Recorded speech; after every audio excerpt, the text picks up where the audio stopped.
Mankind must put an end to war. A war will put an end to mankind. I did not have sexual relations with that woman. Well, I'm not drunk. I learned everything I got.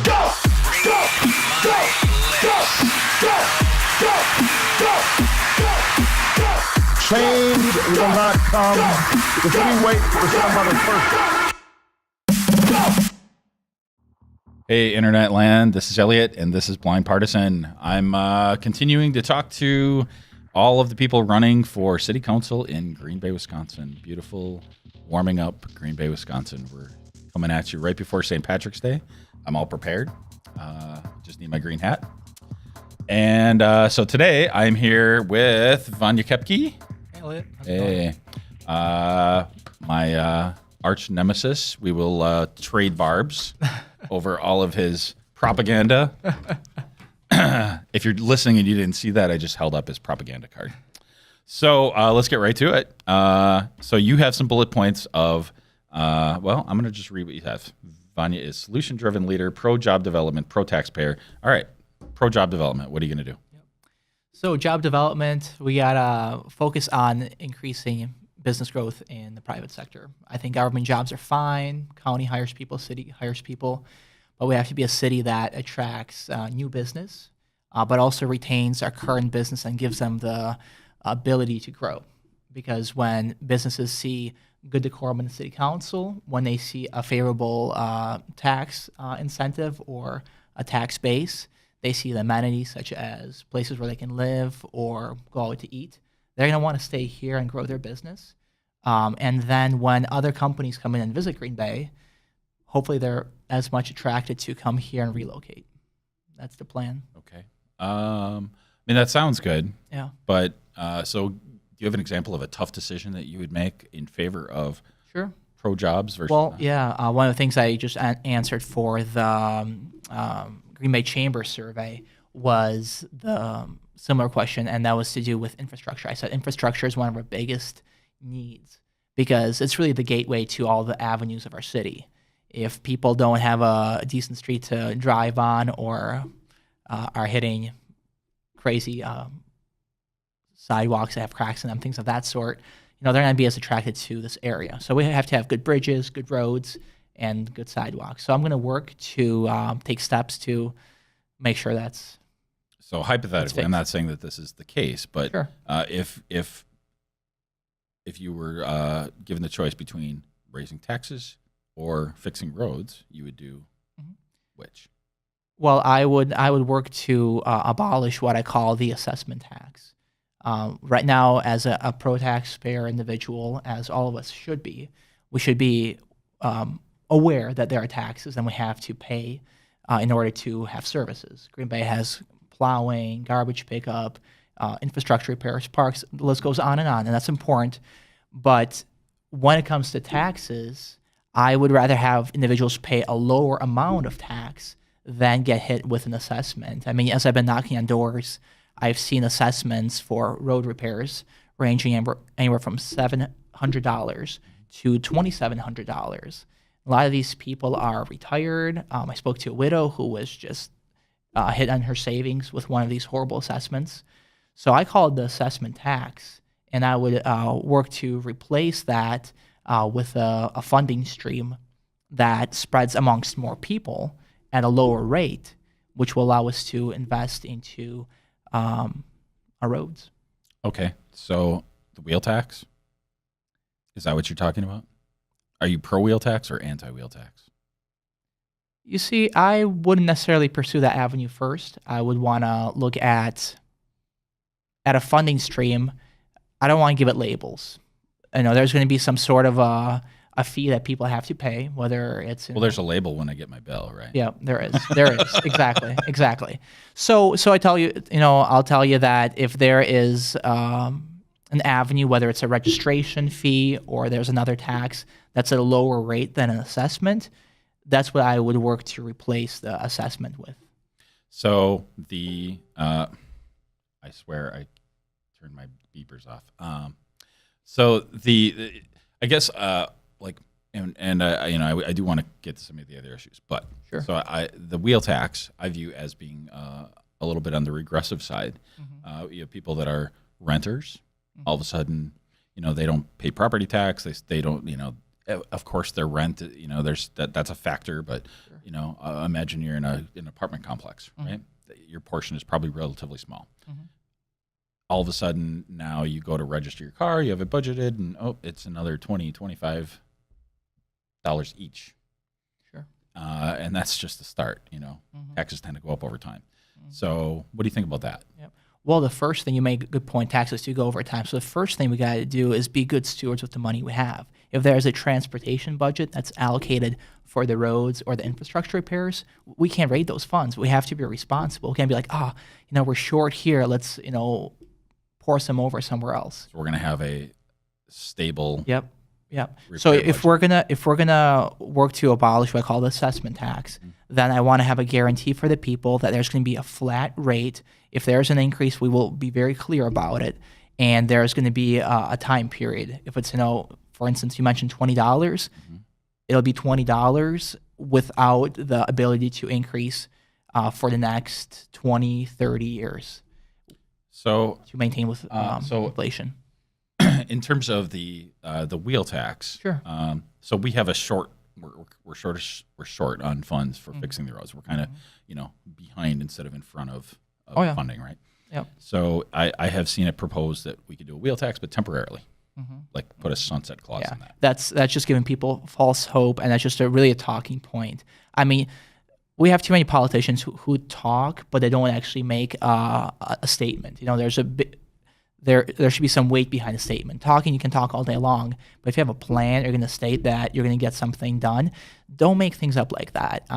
If you're going to institute a wheel tax, most of us know it's either going to stay or increase, and that's what a lot of people fear right now, that it's going to increase. So if we're going to implement it, it's going to stay. So let's be real with each other. It's going to stay, but we have to tell people and guarantee them how they can budget. It's going to be $20 for the next 5 years or the next 25 years.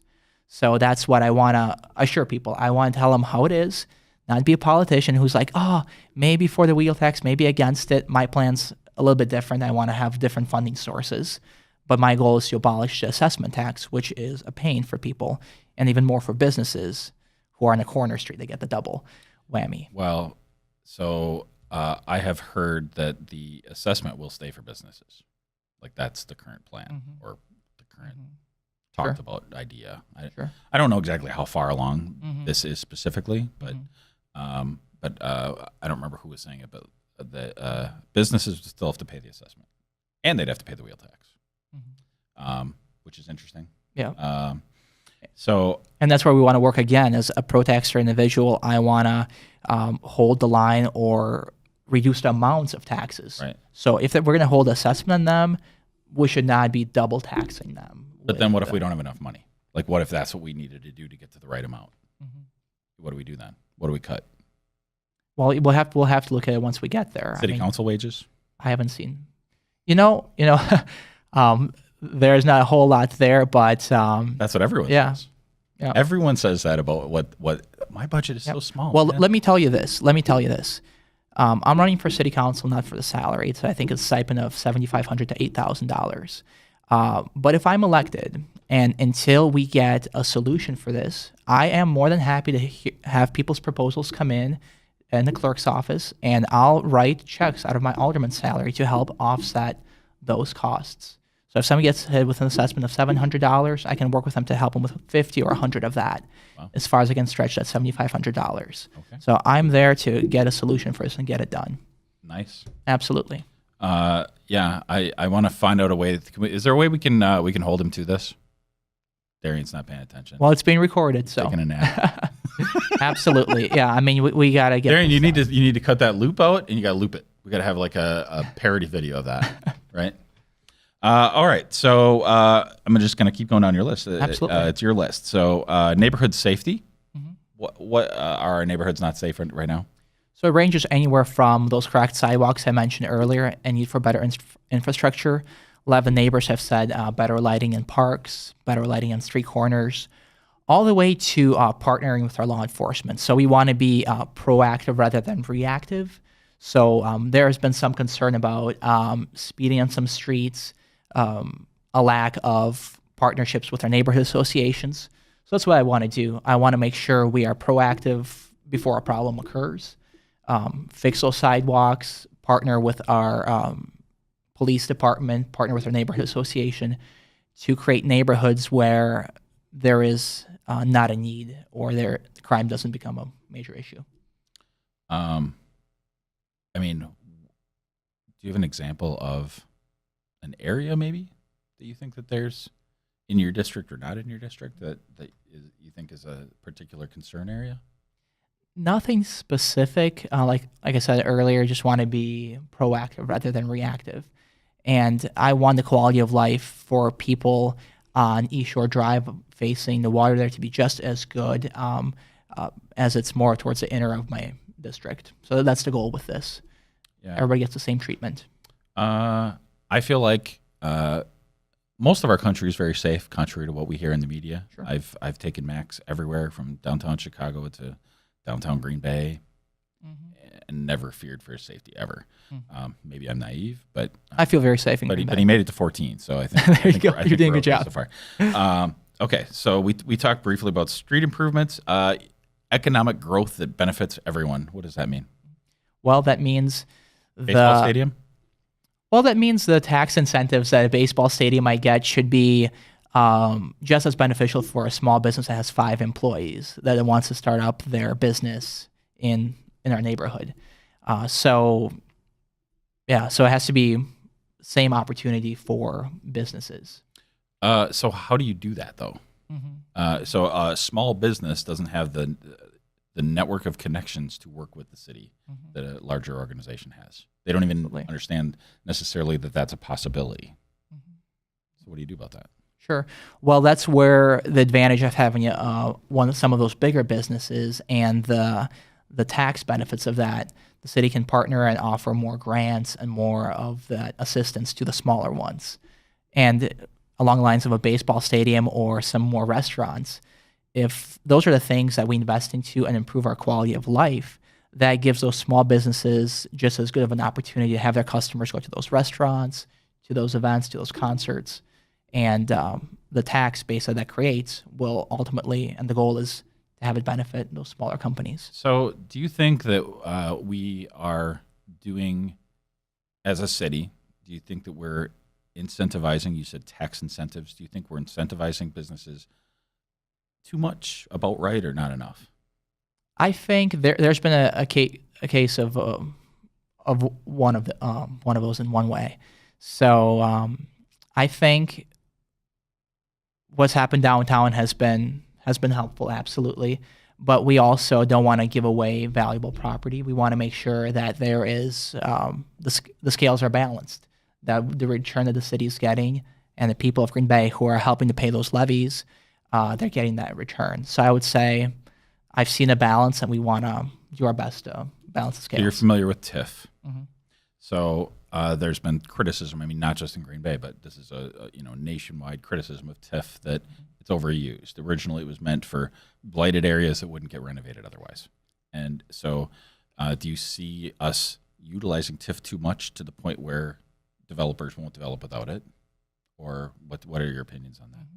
I think it's been used in an efficient way. I mean, there's been areas where we've seen the return be in the red, but for the most part, overall, from what I've seen in Kevin's reports, those have been in the black. So it's a win-win all the time. Not all the time. Like I said, those few cases where we are under, maybe that plan wasn't as well thought through, and we didn't do as much research into the developer who maybe doesn't have a track record of successful projects. And we say, well, TIF could be a good idea here. But what do you say about the idea of the city helping to pick winners and losers? So if a certain developer comes and is awarded a TIF, then that means somebody else is not, and it's not a free market solution. What do you think about that? Well, it comes down to what's the best proposal for the taxpayers, what's going to have the highest rate of return. We always look at that. So in my opinion, the government's job is to allow the private sector to do as much of the development by itself as possible. It's not the government's job to create the business, it's to create an environment. And if there is a strong proposal that could get some incentives, absolutely, but it should be based on the qualifications of that company. So my personal take, since I think you said all yours, is that if we have good roads, decent schools, and a safe environment and low taxes, we don't have to give businesses as much. Like, I don't want handouts. I just don't want I don't want you stealing my money either. You know, and I think most business people feel that way. So if you were faced with making a decision that was pro-taxpayer or pro-business, which would you choose, and why? Sure. Well, bottom line, it has to be always pro-taxpayer. I want to protect the citizens of Green Bay. People are choosing Bellevue and Ledgeview because they have better tax rates, things of that sort. But I want to tell the residents of District 6 and the citizens of Green Bay that their tax money is being spent in an efficient and constructive way. So for me, they're always going to be a priority. And I don't want to put a burden on them that's going to be adding to their tax bill. Okay. So that's going to be a priority. So I mean, that's sort of it was a good answer, Vanya. But sure. But there is I would get criticized back about pushback on TIF, saying, well, you're not thinking long term enough. You're thinking short term.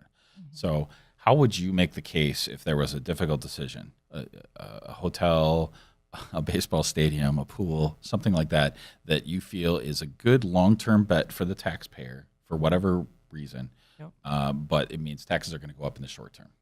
How would you make that case? Absolutely. Well, first thing that I'm going to be doing is the monthly town hall meetings with my future constituents, hopefully. I want to get their input, number one. That's always a priority. Where are those going to be? We've actually talked about various locations, moving them around the district. So maybe having some at the wildlife sanctuary and whatnot, just moving them around. St. Peter. How are they going to know where to go? Well, we'll advertise. Through neighborhood association flyers, Facebook, things of that sort. Okay. But so getting their input, number one. And from there, we have to look at the history of that developer. Do they have a track record of successful projects? And if they do, and there's a good support from the community, it's worth investment, because we invest into savings, we invest into our kids' education, things of that sort. So it comes back to, what is the opinion of the people? Is there support for it? Is there a successful developer with a track record? Not some sketchy one-time deal. Then it would make sense to invest. Absolutely.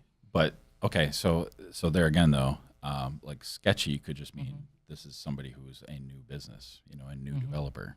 So you're choosing somebody with a track record over somebody who's new. I see that could be a problem at some point. Oh, sure, that's fair. Where we're making the rich richer and the poor, basically, that's fair. Jobless. So that's my main. And track record could also be just their presentation and plan or commitment to it. So things of that sort, not necessarily length of business. Yeah, I mean, I just worry about. I worry about this TIF situation. Just if it's if it's a good idea for this, then why is it not a good idea for this and this and this and this? Makes sense. And at some point, we run out of money. We do. So I mean, yes, I understand it pays for itself in the long run. So does going to college, but college is expensive, right? Exactly. So I mean, we still need facilities to pay for things. Yeah. So we want to create a city where people want to invest as much of their own money as possible, rather than rely on the government to pay that. I mean, that's me. I know that's not everybody. We got all kinds in Green Bay. Sure. So your last bullet point is being available to serve only you. I actually didn't see the word only at first. Yeah. So tell me about that. Yep. So picking back off what we just talked about, having those town hall meetings before a big decision is made. I want to reach out to the constituents. I've given them my cell phone number, my email. We'll have these monthly meetings. And it's going to come back to not the 5 or the 7 in the city council, the mayor or the anti-mayor, Vanya or whoever. It comes down to what does the majority of my constituency want. So I'm not going to be voting with the 5 or the 7. We're going to create a whole new environment on the city council. So by saying only you, the people, it's not going to be the opinions of the people in City Hall, the opinions of fellow elected officials or the mayor, whoever the current one or the future one will be.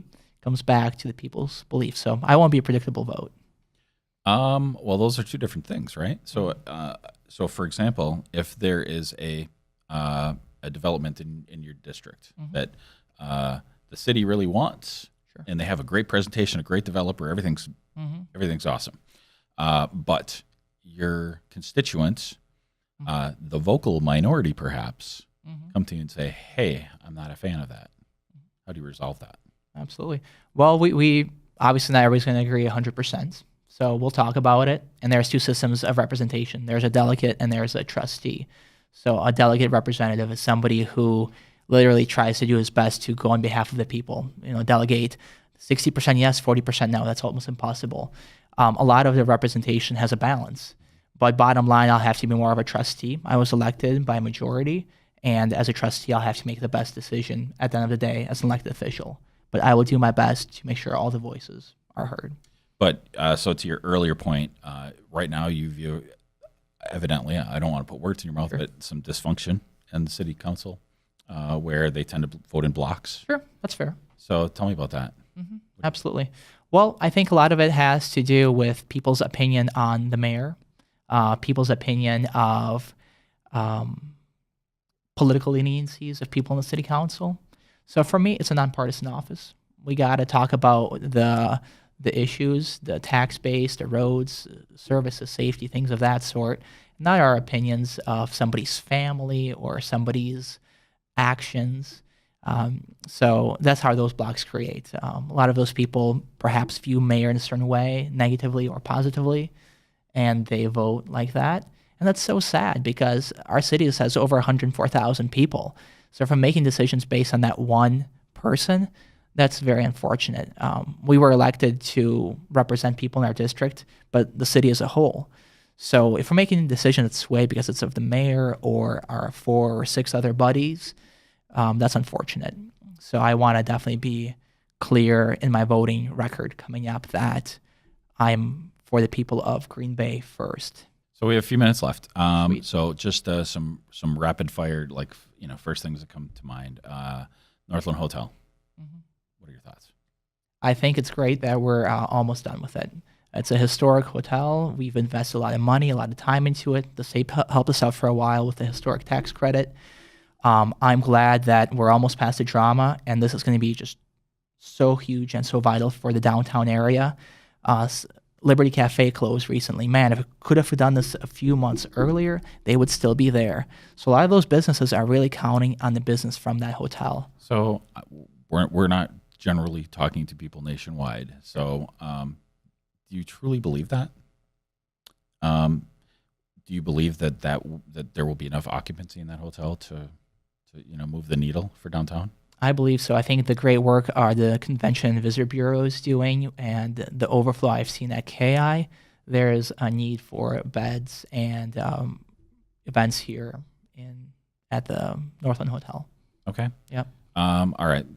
Fair enough. The bullfrog situation. Any thoughts on that? Perfect example of government bureaucracy and the current unstable structure of our city council. We talk about experience and age and things of that sort. Well, we have a whole bunch of experienced middle-aged to older individuals, and that's really not getting us anywhere. That's why we need fresh perspectives. We need fresh leadership in the city council. Gotta be careful with that ageism. I got my head bit off once for that. Well, not so much ageism, but I'm saying... and I was referring to myself. Sure, absolutely. But no, it's more of all these experienced people who wait too long and prolong too long and waste opportunities. If developers are going to be attracted, they need to have some sort of assurance or reassurance from the city council that we're going to work with them in a timely manner, not years like this project was. So I think it was a missed opportunity in that sense, but I still want to work to develop that area. We don't necessarily need the bullfrogs there, but future developments need to have that reassurance that we're going to work with them in a timely manner. Okay. Colburn Pool. Any thoughts on that? Absolutely. I think when this was discussed way back when, there was a pledge that if $1 million was raised and the city would back it up, a pledge is a pledge. We should have followed through on that. And here we are this many years later, project is that much more expensive. So if we're gonna pledge and have a assurance of some sort, we gotta walk the talk. Okay. Last thing. So you mentioned that you're young. Mm-hmm. Okay. And this is a positive, not a negative. So autonomous vehicles. People make fun of me because I make a big deal out of this, but I do feel that autonomous vehicles will be on the roads in Green Bay within 5 years. So how will you help to make sure that we're ahead of the curve on that, not behind the curve? Sure. Well, I mean, I think that's 5 years. That's pushing it. I think it's further. I think it's further out. But yeah, I mean, if there is those developers who want to have parking opportunities or some sort of a parking system, or coordinating with those car sales companies. But they're building for 50 years, Mhm. right? So, or theoretically, right? Yep. Or at least 30, right? You get a Exactly. 30-year mortgage, right? So, if you're building for 30 years, let's say I'm completely wrong. It's going to be 10 or 15 years. That's still half of the life cycle of these developments. So, how will you help to take that into account? Yeah, well, I think if people want to make that investment, I want to meet with them. I want to begin those discussions and become more educated, because I think we can't be stuck in the present or the past. We definitely have to be forward thinking. We agree with you entirely. But I would have to meet with those groups to. All I'm really looking for is for you to say, Elliot says that I have to ask you what your plan, Mr. Developer, is for, or Ms. Developer, for autonomous vehicles. That's all you got to do. Yep. Just say, I said, and then you. Yeah. So that wraps up our awesome episode with Vanya Koepke. I hope I said that right. That was perfect. Koepke? That's not perfect.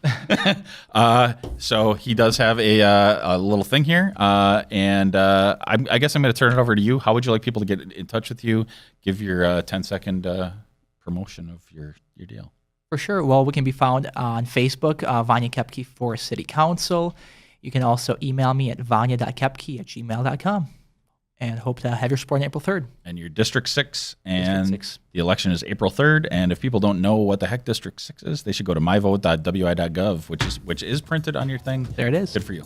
Awesome. Thanks, for that. Elliot. Appreciate it. Yeah, thanks. So that wraps it up. Please subscribe on YouTube if you're still watching. Bye. And goodbye.